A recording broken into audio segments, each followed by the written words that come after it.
A big part of the job search is mindset and psychology. And I will be peppering throughout this course a lot of different biases and psychology principles and going into kind of why behind the why of how things work. But I do think it's important to hit some of these things without getting too woo woo and show you where I'm coming from. So, in terms of having the right mindset to approach the job search, think about it as if you only really need one job, because that is the reality. You don't need the job of every application you sent out, and ultimately, there are less talented people that have done what you're trying to do. I have met many expats and many different people that have jobs that probably shouldn't have the jobs that they currently have. And ultimately, think of it as like every no will get you closer to a yes. There is no such thing as wasted time throughout all of this. It's just getting more experience. It's a very stoic way of looking at stuff.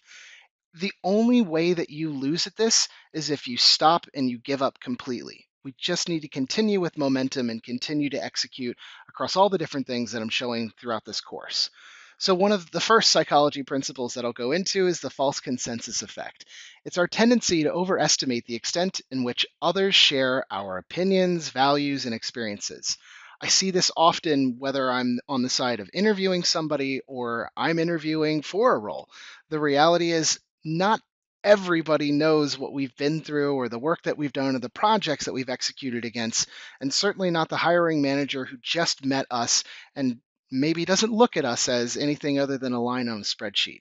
So there's a lot of different ways that we can stand out and demonstrate our value to other people via our portfolio, our LinkedIn profile, our resume.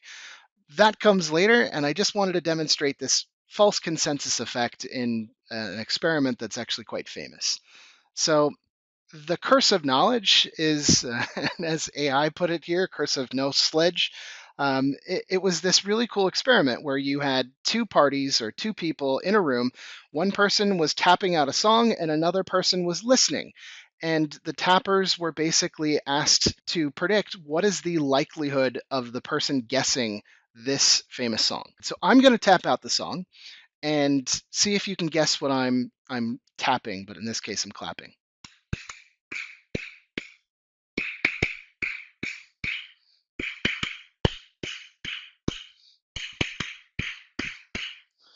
This is a fairly famous song, and if you haven't guessed it, it is Happy Birthday.